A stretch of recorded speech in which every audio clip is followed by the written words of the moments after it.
때와 잔치할 때라는 제목으로 말씀을 생각해 보고자 합니다.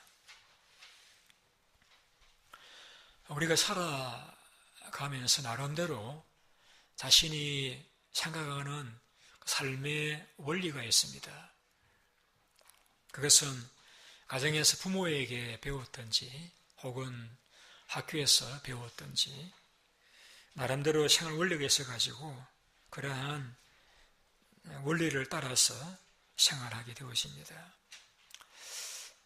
그런데 우리의 삶이 급격하게 변하는 시대에 우리가 살고 있기 때문에 우리 생각하는 것도 이 시대 상황에서 조금 창조적으로 바꾸어가야 할 필요가 있다라고 이야기할 수가 있습니다. 예를 들면은 과거에는 좋은 음식이라고 하면은 흰 쌀밥에 고깃국을 이야기했습니다. 지금은 그런 음식을 먹으면은 콜레스테롤이 걸리고 성인병이 걸릴 수 있습니다. 옛날에는 저도 교인의 전화를 드리고 했습니다만 가만히 보니까 청년들은 전화를 잘 안 받더라고요. 대신 이제 문자를 보내면은 이제 편리한 시간에 답장을 주시기 때문에 문자를 보내곤 합니다. 그런 이야기도 들었습니다. 미국 친구 집에 초대를 받아 갔었는데 밥 먹을 거냐 물어서 한 번쯤 사용한다는 의미에서 괜찮다라고 했더니 밥은 안 주고 자기들끼리 다 먹더라. 뭐 그런 이야기도 들은 적이 있습니다. 우리가 미국에 살면서 미국의 문화를 잘 아는 것이 우리의 삶에 필요하듯이 우리가 교회를 다니면서 성경이 가르치고 있는 가르침이 어떤 것인가를 우리가 알고 내가 지금 살아왔던 삶이 아무리 편리하고 좋았다 할지라도 성경이 가르치고 있는 그 원리를 따라 살도록 노력해야 되는 것이 우리 그리스도인의 의무라고 여겨지는 것입니다. 지난주에 저는 여러분들에게 주님이 이 땅에 오신 것은 의인들을 부르러 오신 것이 아니라 죄인을 불러 회개시켜 구원하기 위해서 오셨다는 것을 말씀을 드렸습니다. 이것은 일반 유대인들로서는 참 받아들이기 힘든 그러한 말씀이었죠. 주님께서 생활에 일을 하고 있던 그 레위라고 하는 세리를 부르시고는 그리고 그 집에 가서 함께 음식을 먹으면서 잔치를 하게 되었습니다. 당연히 이제 세리니까 많은 세리가 그 집에 왔었겠죠. 당시 세리라는 직업은 사람들로부터 존경받지 못하는 천직이었습니다. 오히려 민족에게서 세금을 많이 거두어 가지고 많이 착취했기 때문에 그들은 민족의 반역자로 여김을 받았습니다.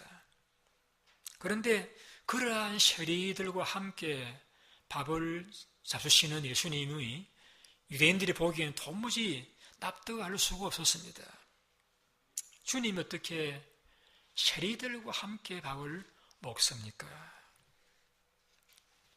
그들의 관습에서 보면은 어떤 유대인의 선생이 저 세리들과 함께 밥을 먹느냐 도무지 있을 수 없는 그러한 일이었습니다.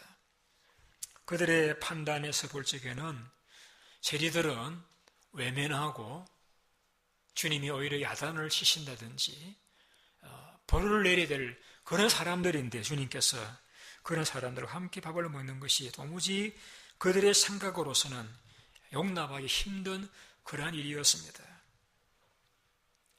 주님은 그러한 소리를 들으시고서는 병든 자에게 의사가 쓸데있지 않느냐. 나는 의인을 부르러 온 것이 아니라 죄인을 부르러 왔다라고 하는 주님께 이 땅에 왜 오셨는지를 우리에게 잘 소개해 주셨습니다. 우리 교회가 다양한 그룹이 존재하지 않습니까? 교민들도 계시고 또 청년들도 있고 군인 가족들도 있고 젊은 군인들도 많이 있습니다. 그러다 보니 자연히 이제 목장도 좀 표현이 그렇습니다만 끼리끼리 모이는 그런 경향이 있습니다. 그래서 자신의 수준에 맞는 사람들끼리, 자신과 잘 통하는 사람들끼리 이렇게 모이는 것을 특권으로 여기는 그러한 모습을 보게 되어집니다. 제가 충분히 이해를 하고 그럴 수 있겠다고 생각을 하긴 합니다만은 과연 우리가 교회가 어떤 곳인가? 예수님께서 교회를 세우신 것은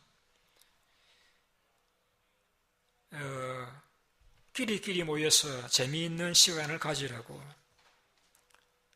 예수님을 빙자해서 최상적인 모임을 이곳에서 만들으라고 오늘 교회를 이곳에 세우신 것은 아니라고 생각이 됩니다. 우리가 진정 주님을 따라가는 자들이라고 하면은 주님께서 그 죄인들과 함께 어울리시면서 그들을 사랑하셨듯이 우리가 새로 오시는 분들을 환영하고, 어떤 분들도 그 직업이나 수준을 따지지 아니하고 기쁘게 맞이하고 그분들이 이웃이 되어 주어야만이 주님을 따라가는 교회라고 말씀할 수가 있겠습니다. 여러분들이 하나님의 은혜로 구원받은 자들임을 생각하실 수 있다라고 하면은 우리가 용납하지 못할 사람이 없죠. 내가 하나님의 자비를 힘입어서 구원받은 자라고 하면은 나도 나와 같지 않는, 어쩌면은 과거가 있고 어쩌면은 나와 만나면은 좀 내게 기쁘지 않는 그런 사람이라 할지라도 우리 주님처럼 사랑하고 친절히 대해주고 그들을 받아주는 것이 주님의 뒤를 따라서 교회 생활하는 우리 그리스도인의 당연한 자세라고 여겨지는 것입니다. 여러분들이 교회를 나와서까지라도 우리끼리라고 하는, 우리라는 말이 참 좋은 말임에도 불구하고 어떤 면에서는 우리라고 말하는 그 우리의 범죄에 들어오지 않은 사람들은 소외를 느끼게 되어지고 차별을 느끼게 되어지고 외면을 당하게 되어지고 무시를 당한다고 생각한다라고 하면은 우리는 그 우리라는 말을 조심 있게 사용해야 될 것이고, 우리는 우리 가운데 한 분도 교회까지 나왔어도 차별을 당하고 또 외면을 당하는 그러한 사람들이 없도록 하는 것이 진정 주의 피로 값주어 세우신 이 교회의 멤버들로서 가져야 될 바른 자세요 생각이라고 여겨지는 것입니다. 오늘은 그 금식에 대한 질문으로서 본문이 시작됩니다. 요한의 제자들과 바리새인 제자들이 금식을 하고 있습니다. 그런데 예수님의 제자들은 금식을 하지 않았습니다. 그러자 질문을 하기를 요한의 제자들과 바리새인 제자들은 금식을 하는데 어찌해서 당신의 제자들은 금식하지 아니하니까 주님에게 물었습니다. 유대인들에게 있어 금식은 굉장히 중요한 경건의 덕목이었습니다. 그래서 그들은 일주일에 2번씩 금식을 냈습니다. 그것도 하루 종일 금식하는 그러한 금식을 일주일에 2번씩 했습니다. 이 금식은 하나님 앞에 회개하는 표현이기도 하고 하나님을 신뢰하고 하나님 앞에 겸비한 자세를 나타내는 행위가 금식이기 때문에 경건한 유대인들은 금식을 했고, 그래서 에야 바리새인들은 일주일에 2번씩 금식하도록 법으로 정해놓았습니다. 그래서 거룩하게 하나님을 섬기려고 하는 사람들은 다 금식하는 것이 그들의 사회에서는 일반적인 삶의 내용이었습니다. 이 세례요한 제자들도 금식을 철저히 하는 사람들이었습니다. 그들은 주님의 오심을 준비하는 자들이었기 때문에 금식을 통해서 금욕적인 생활을 살아갔던 그러한 사람들이었습니다. 그런데 사람들이 보니까 요한의 제자들과 바리새인 제자들은 금식하는데 주님의 제자들은 금식하지를 않습니다. 그러니까 자연히 질문이 나오죠. 왜 당신의 제자들은 금식하지 아니하나이까?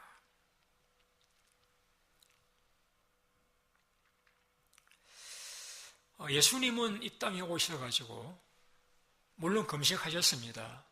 40일 공생애를 앞두시고 금식을 하셨습니다.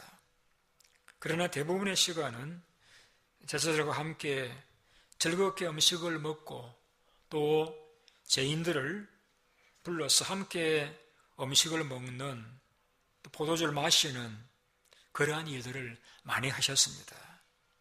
그래서 예수님을 비난하는 사람들 뭐라고 이야기했는가 하면은 요한은 와서 먹지도 않고 마시지도 않으니까 저희가 귀신 들렸다 하더니 인자는 와서 먹고 마심에 보라 저희 먹기를 탐하고 포도주를 즐기는 사람이여 세리와 죄인의 친구로다. 그렇게 주님을 비난을 했습니다.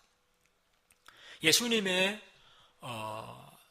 신앙운동은 제자들과 함께 먹고 마시고 즐기는 그것도 그 사회에서 불리하다고 여기는 그런 사람들과 함께 상대하고 먹고 마시는 그러한 삶을 사셨습니다. 그러니까 사람들이 주님에게 왜 당신의 제자들은 금식하지 아니하나이까라고 질문하는 것이 어쩌면 당연한 질문이라고 이야기할 수 있겠습니다.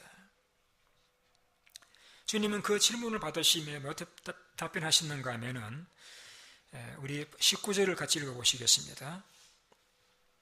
시작. 예수께서 그들에게 이르시되 혼인 손님들이 신랑과 함께 있을 때에 금식할 수 있느냐? 신랑과 함께 있을 동안은 금식할 수 없느니라. 그 다음 절요. 같이 읽습니다. 그러나 신랑을 빼앗길 날이 이르리니 그날에는 금식할 것이니라. 주님이 왜 당신의 제자들은 금식하지 아니합니까? 라고 한 질문에 신랑을 빼앗길 날이 이르면은 그때는 금식을 할 것이다. 지금은 신랑이 왔는데 혼인지 사람들이 금식할 수 있느냐라고 말씀을 하셨습니다. 이 신랑을 빼앗길 날이 이른다는 말씀은 주님이 십자가를 지시고 죽으실 것을 말씀하신 내용이죠. 그때는 제자들이 시험에 들지 않기 위해서 금식하는 것이 필요할 것이라고 말씀을 하신 것입니다. 우리가 금식해야 될 때가 있습니다. 신앙의 위기를 당할 적에 우리가 금식해야 됩니다. 은혜가 소멸될 적에 금식해야 됩니다. 이런 가정에 슬픈 일이 있을 적에 가정적으로 위험한 일을 만날 적에 그때는 여러분 금식하셔야 됩니다. 마음이 무뎌져 가고 하나님을 향한 사랑이 식어져 갈 적에 금식하셔야 됩니다. 그래서 금식하시면은 여러분의 영이 새로워지는 것을 경험하게 되실 것입니다. 이 외에도 금식하는 경우를 성경에서 몇 가지 살펴볼 수가 있습니다. 요나가 니느웨 백성들에게 나아가서 40일 지나면 이 성이 무너질 것이라고 선포했을 적에 그때 임금으로부터 심성에 이르기까지 굵은 배를 입고 제에 앉아 회개하고 금식했습니다. 하나님께서 그들에게 내릴 것이라고 하는 진노를 돌이키고 진노를 내리지 아니하셨습니다. 우리가 범죄하여서 하나님 앞에 처량한 신세가 되었을 때에는 하나님 앞에 회개하면서 금식하시면은 하나님의 긍휼을 받을 수가 있을 것입니다. 치료를 위한 금식이었습니다. 이사야 58장에 보시면은 온전한 금식을 하게 되어지면은 내 치료가 급속할 것이라고 했습니다. 그래서 어떤 사람들은 병 낫기를 위해서 회개하면서 금식하는 그런 경우들도 있습니다. 또 기도 응답을 위한 금식하는 그런 경우들이 있습니다. 그래서 우리가 하나님 앞에 꼭 응답 받아야 될 중요한 기도 제목이 있을 적에는 금식하면서 기도하면은 네가 부를 때 내가 응답하겠다라고 하나님이 약속을 하셨습니다. 다니엘이 21일 동안 금식하며 기도했을 적에 하나님께서 선사를 통해서 그 응답을 주셨습니다. 이러한 경우들은 금식하셔야 됩니다. 그러나 본문에 주님께서 뭐라고 말씀하시는가 하면은 혼인 손님들이 신랑과 함께 있을 동안에는 금식할 수 있느냐. 이게 무슨 말씀이냐 하면은 우리는 결혼식을 하게 되어지면은 결혼식이 있고 또 피로연이 있습니다. 결혼식 하고 나면은 저녁 시간이나 이렇게 해서 가족과 친지와 손님들이 모여서 이제 음식을 나누고 혹은 춤도 추면서 또 마시면서 즐거운 피로연을 가지게 되었습니다. 그런데 유대인들의 결혼식은 결혼식과 피로연이 따로 구분되어 있지 아니하고 그들은 피로연이 곧 결혼식입니다. 신랑이 신부 집에 가서 신부를 데리고 오면서부터 이제 모여있던 손님들과 함께 식사를 하면서 춤을 추면서 결혼식이 시작되는 것입니다. 그래 결혼식의 가장 중요한 중심은 먹고 마시고 노는 것이 결혼식의 가장 중요한 순서입니다. 때로는 밤늦도록 때로는 한 주간 동안 먹고 마시고 춤추고 노래하면서 지내는 것이 그들의 결혼식의 습관이었습니다. 제가 어렸을 적에는 동네 결혼식에 있으면은 은근히 기대를 합니다. 왜냐하면은 그 당시에 먹을 것이 적기 때문에 결혼식에 가면은 먹을 것이 많기 때문에 기대를 하고 가서는 물론 새 가정을 이루는 분들을 축복도 해주기도 하지만은 맛있는 음식을 먹으면서 즐거운 시간을 가진 적이 있습니다. 지금은 그렇게 피로연에 대해서 많은 사람들이 그리워하거나 기대하지는 않습니다. 그런데 예수님 당시 유대 나라는 아주 가난했습니다. 그래서 우리 가난할 때와 같이 대부분의 사람들은 동네 결혼식이 열리면은 온 동네가 기대하고 기다립니다. 그래서 그날이 되면은 신랑이 신부를 데려오면은 온 동네가 함께 먹고 마시고 춤추면서 즐거운 시간을 가지게 되어지는 것입니다. 바리새인들이 일주일 두 번씩 금식하는 날을 정해놓은 금식을 하는데 만일에 금식하는 날이 이 결혼식 날과 겹치게 되어지면은 그들은 금식을 하지 않습니다. 그만큼 그 결혼식에 함께 먹고 마시는 것은 중요한 일이기 때문에 금식까지라도 결혼식이 있으면은 금식을 하지 않게 되어진다는 것입니다.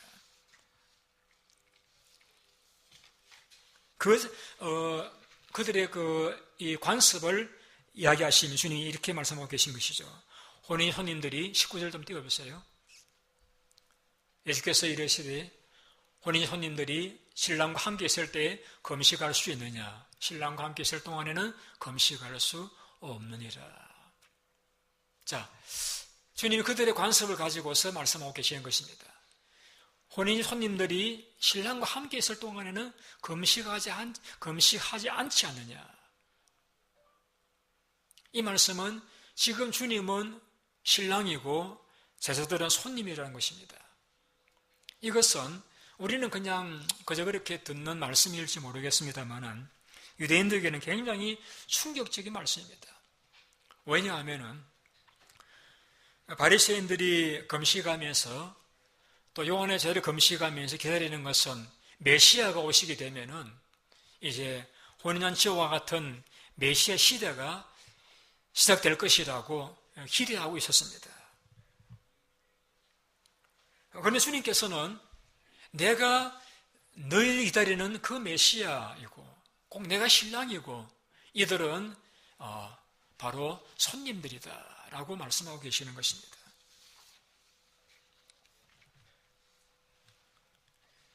너희들이 기다리는 그 메시아 시대가 이미 시작되어졌다는 것입니다. 주님께서 신랑 오면 잔치가 시작되는데 내가 바로 신랑이라고 말씀하고 계시는 것입니다. 주님이 메시아이심은 몇 번 그 마가복음에서 살펴보았듯이 예를 들면 중풍병자에게 내 죄가 사해 접는이라고 하는 메시아가 아니면은 살 수 없는 죄 사함을 선언하신 그런 사실들,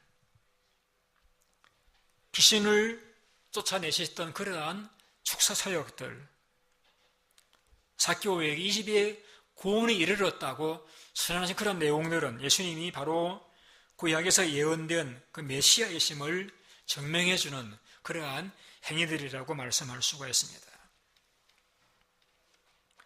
그런데 주님은 지금 이제는 새로운 또 다른 메시아를 기다릴 것이 아니라 내가 너희들이 기다리는 메시아이고 지금은 그 메시아의 시대, 즉 혼인잔치가 시작되어졌다는 것을 말씀하고 있는 것입니다. 혼인잔치가 시작되어졌는데 금식할 수 있느냐? 당연히 이제는 먹고 마시고 춤을 추고 즐거워하는 것이 혼인 집의 손님들이 당연히 하는 일이지 않느냐. 그러니까 내 제자들이 금식하지 않는 것은 당연한 것이라고 말씀하고 있는 것입니다. 여러분, 유대교와 기독교의 차이를 아십니까? 이스라엘 백성은 유대교 신자라고 이야기할 수 있는 그들은 구약만 믿습니다. 신약을 믿지 않아요. 그들은 예수님을 메시아라고 믿지를 아니하고 또 다른 메시아가 오기를 기다리고 있습니다. 우리는 예수님이 우리의 구세주임을 믿습니다. 주님께서는 주님이 참된 구세주로 이 땅에 오셨기 때문에 이제 우리 모든 성도들은 주님을 통해서 받은 구원의 기쁨을 가지고 마치 잔치집과 같이 기뻐하고 즐거워하는 그런 삶을 살아야 할 것을 말씀하고 있는 것입니다. 물론 여러분의 삶 가운데 보시면은 고통도 있고 어려움도 있습니다. 기뻐할래 기뻐할 수 없는 조건들도 있는 것을 제가 바라봅니다. 여러분, 성경이 이렇게 말씀하고 있습니다. 항상 기뻐하라. 이는 너희를 향하신 하나님의 뜻이라고 했습니다. 예수님께서는 우리가 항상 기뻐하는 삶을 살아가야 하는 그것이 예수님은 혼인잔치로서 말씀하고 있는 것입니다. 잔치집에서 사람들 먹고 마시고 춤추고 기뻐하는 것과 같은 그러한 우리 성도의 삶이라고 하는 것은 금욕적이고 금식할 때도 필요하긴 합니다마는 일반적인 모든 삶은 항상 기뻐하는 그러한 기쁨이 충만한 삶을 살아야 하는 것이 그리스도인들의 삶의 특징이어야 한다는 것입니다. 여러분의 고난이 있을지라도 고난까지라도 하나님께서 결과적으로 여러분에게 유익하게 만드실 것을 확신하시면서 우리 기뻐해야 됩니다. 우리는 하늘 은혜로 구원받은 자들입니다. 이 구원의 기쁨. 이 땅 위에서는 좀 잘 살고 못 살 수 있습니다만은 그러나 아무리 땅이 잘 살았다 할지라도 구원받지 못한다라고 하면은 그 잘 산 것이 무슨 의미가 있습니까? 우리는 구원받은 자들입니다. 지금 죽어도 우리는 천국에 갈 수 있고 주님이 우리 속에 내재하시는 성령 받은 자들입니다. 우리의 모든 삶을 하나님 다스려 계시기 때문에 모든 일이 결과적으로 아름답게 되어질 것입니다. 우리의 모든 죄는 다 용서를 받았습니다. 그렇다라고 하면은 우리의 삶은 어떤 상황 가운데서라도 구원의 기쁨을 만끽하고 항상 기뻐하는 그런 삶을 살아가야 한다라고 하는 것이 주님께서 본문을 통해서 우리에게 가르쳐주고 있는 새로운 삶의 스타일인 것입니다. 여러분 예수를 믿는다고 하면서도 안절부절하고 걱정하고 염려한다라고 하면은 그것은 그리스도의 정상적인 모습은 아닙니다. 주님을 내 삶의 주인으로 모시고 있다라고 하면은 그분이 내 삶을 결과적으로 모든 아름답게 만드신다고 믿는다라고 하면은 그분이 나를 용서해 주셨고 나를 용납해 주신 것을 내가 확신한다라고 하면은 우리는 항상 기뻐하는 그런 삶을 살아가셔야 됩니다.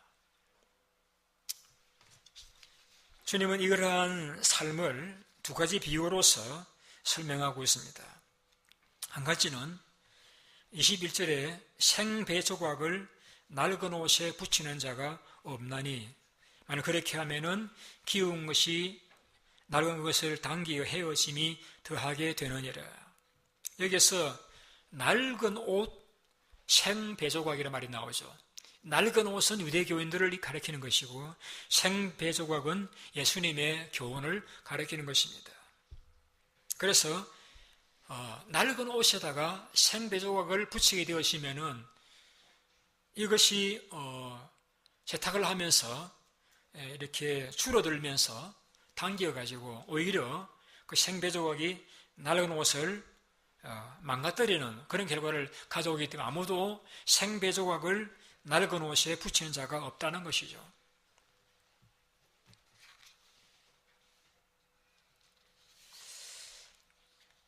예수님이 전개하신 하나님 나라의 삶이라 하는 것은 바리새인들이 주장하는 그러한 삶과는 다른 내가 검식하고 내가 검욕적으로 살아가는 그러한 삶을 살아감으로써 이루어지는 경험들의 하늘나라가 아니라 내 삶 가운데 예수를 영접하고 받아들임으로써 주님이 우리 속에 주시는 기쁨으로 살아가는 그러한 속에서 우러나오는 기쁨의 삶이 새로운 삶인 것을 이 생배조각과 낡은 옷으로 비유하고 있는 것입니다. 똑같은 비유를 주님께서 다르게 표현하신 것이 새 포도주와 낡은 가죽부대의 이야기입니다. 되게 포도주를 만들게 되어지면 그 포도주를 새 가죽부대에 넣어 놓으면은 그 가죽부대 안에서 포도주가 발효가 됩니다. 그래서 마시게 되어지는데 시간이 많이 지나가면은 그 가죽부대가 이렇게 굳어지게 됩니다. 그러면은 그런 굳어진 가죽부대에다가 새 포도주를 붓게 되어지면은 발효되면서 부대가 터져버리기 때문에 포도주를 다 쏟아버리고 맙니다. 그래서 새로운 포도주는 새 부대에다가 반드시 담게 되어져 있습니다. 그 말씀하시면서 지금 유대 교인들, 이 바리새인들이 주장하는 유대 교인들의 그 모든 가르침은 오래된 가죽부대와 낡은 가죽부대와 같다는 것입니다. 그래서 그러한 가죽부대에는 새 포도주를 담을 수가 없다는 것입니다. 새 포도주는 새 부대에 담아야 한다는 것입니다. 여러분,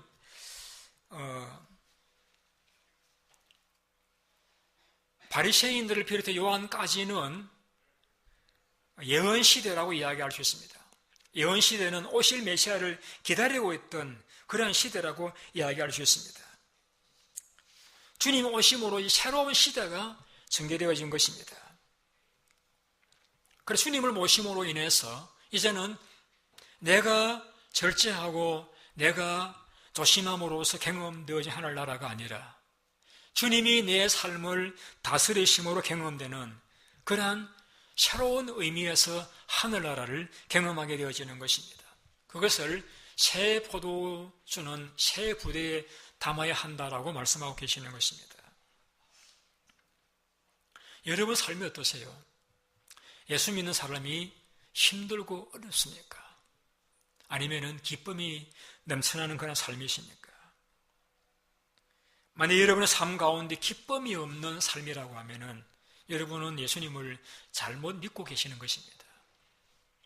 예수를 믿는 삶에는 기쁨이 속에서 우러나와야 정상적인 것이라는 것이죠. 주님 그것을 혼인잔치라고 표현했습니다. 불교인들은 자신이 도를 닦아서 자신이 부처가 되어야 극락에 들어간다고 이야기합니다. 그러나 우리는 내가 도를 닦아서 예수의 작은 제자가 되어져서 천국에 들어가는 것이 아니라 주님이 오셔서 우리를 다스리시면서 나의 힘에 의해서가 아니라 주님의 능력에 의해서 내가 바뀌어지는, 주님의 성령에 의해서 내 마음의 능력이 임하는, 주님에 의해서 내 삶의 기쁨이 넘치는 그러한 것이 기독교와 불교의 다른 점이라고 말씀할 수가 있습니다. 오늘 많은 그리스도인들이 예수를 믿으면서도 불교식으로 내가 노력하고 내가 애를 써서 천국을 경험해 보려고 애를 씁니다. 그건 잘못된 것입니다. 천국은 내가 노력함으로 주어지는 것이 아니라 하늘로부터 임하는 것입니다. 우리가 한 가지 추구할 것이 있다라고 하면은 성령의 충만함을 사모하셔야 됩니다. 주님 우리 속에 충만히 임하시게 되어지면은 내가 주체할 수 없는 기쁨이 내 속에서 솟아나게 되어지고 내 삶에 넘쳐나게 되어지는 것이 그리스도인의 정상적인 삶이라고 말씀할 수가 있는 것입니다.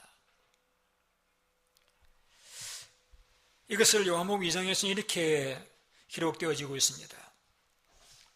가나 혼인 잔치 주님이 청함을 받았습니다. 그런데 잔치가 무르익어가는 시점에서 포도주가 동이 났습니다. 잔치가 계속되어져야 되는데 포도주가 통이 났습니다.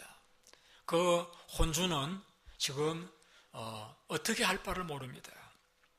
그걸 알게 된 마리아가 예수님께 부탁을 드려서 예수님은 그 항아리에다가 물을 채우게 하시고 그 물을 떠다가 사람들에게 나누어 주라고 했습니다.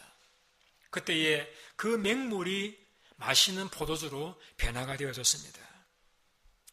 그 요한복음 2장의 이 가나 혼인잔치의 기적의 스토리는 아니 기적을 행했다는 데 있는 것이 아니라 주님이 오시면은 그 잔치가 회복된다라고 하는, 주님이 그 삶을 다스리시면은 그 포도주 떨어졌던 그 잔치집에서 다시 흥이 돋고 생명이 넘치는 것과 같은 그런 삶이 가능하다라고 하는 사실 우리에게 교훈해주고 있는 것입니다. 그때 거기에서 마리아가 하인들이 이렇게 지시합니다. 예수가 무슨 말을 하든지 시키는 대로 하라고 합니다. 주님께서 항아리에 물을 떠다가 부어라. 근데 그 맹물을 이제는 손님들이 나누어 주어라. 떠다 붓는 것은 떠다 부을 수 있지만 그것을 나누어 주는 것은 순종하기 어려운 그런 지시였지 않습니까? 그러나 그들이 순종했을 적에 그 맹물이 포도주가 되는 기적을 경험하게 되었습니다. 여러분 삶이 예수님이 가르치고 있는 그 기쁨의 삶으로서의 삶을 살기를 원하신다라고 하면은 여러분 주님이 여러분의 삶을 다스리게 여러분의 마음의 왕자를 주님께 내어드리시기 바랍니다. 기존 내 생각을 따라 내가 살아갈 것이 아니라 내 이익을 따라 살아갈 것이 아니라 내가 노력할 것이 아니라 내 삶의 그 왕자를 주님께 내어드리고 나는 주님께 순종하기만 하면은 주님 우리에게 오셔서 다시 흥이 넘치는 기쁨이 넘치는 그런 삶으로 우리 인생을 바꾸어 놓으실 것입니다. 요한복음 3장에 보시면은 니고데모라는 사람이 등장합니다. 유대의 간원입니다. 그도 바리새인입니다. 그래서 그는 어떻게 해야 하늘나라 들어갈 줄을 몰랐습니다. 주님이 그 바리새인 니고데모에 이렇게 이야기했습니다. 사람이 다시 태어나지 아니하면은 하늘나라를 볼 수가 없다고 했습니다. 그때 니고데모가 어떻게 사람이 다시 태어날 수 있습니까? 어머님에서 들어갔다가 다시 나올 수 없지 않습니까? 내가 다시 태어난다는 의미는 물과 성령으로 거듭나는 것이라고 말씀했습니다.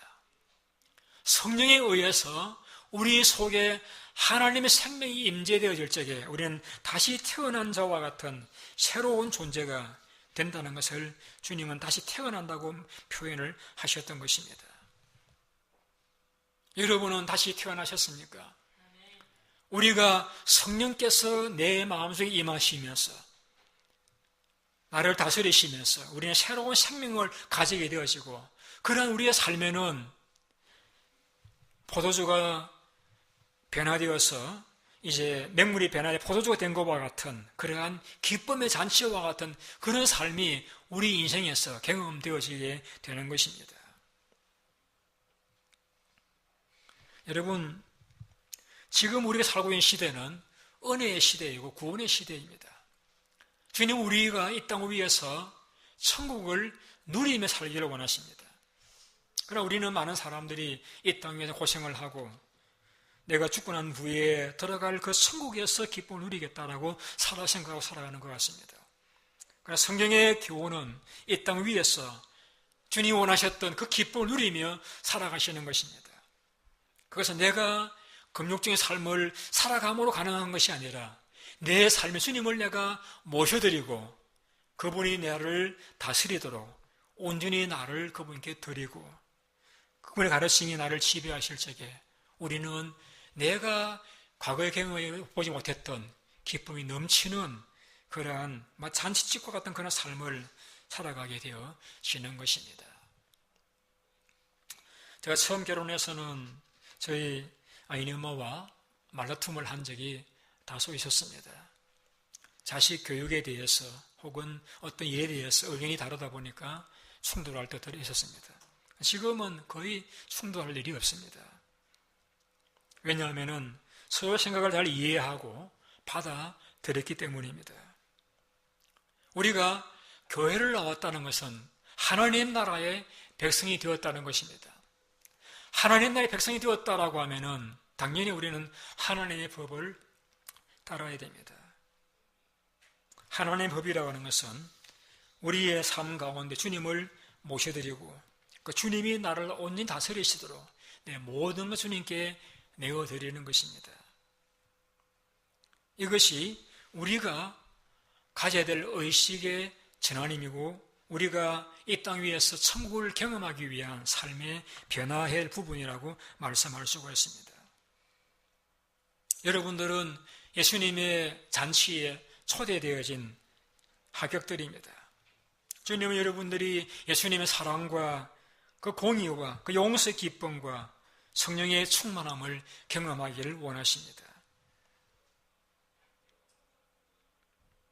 우리가 내가 노력해서 하늘나라를 경험하는 그런 식의 신앙생활이 아니라 주님을 내가 온전히 받아들일 적에 그분을 신뢰할 적에 그분을 순종할 적에 우리가 경험할 수 있는 그런 하늘나라, 그런 하늘나라를 여러분들이 경험하기를 원하셔서 주님 오늘 우리에게 그 당시에는 엄청난 의미의 혼인지 손님들이 신랑과 함께 있을 동안에는 금식할 수 있느냐라고 말씀하시면서 지금은 신랑과 함께 있는 시점이라고 하는 표현으로서 이 진리를 가르쳐 주셨습니다.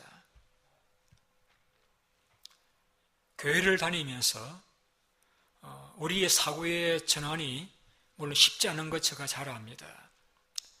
여러분들이 예수님 주시기 원하시던 그런 기쁨의 삶을 원하신다라고 하면은 주님을 여러분의 삶의 중심에 영접하시고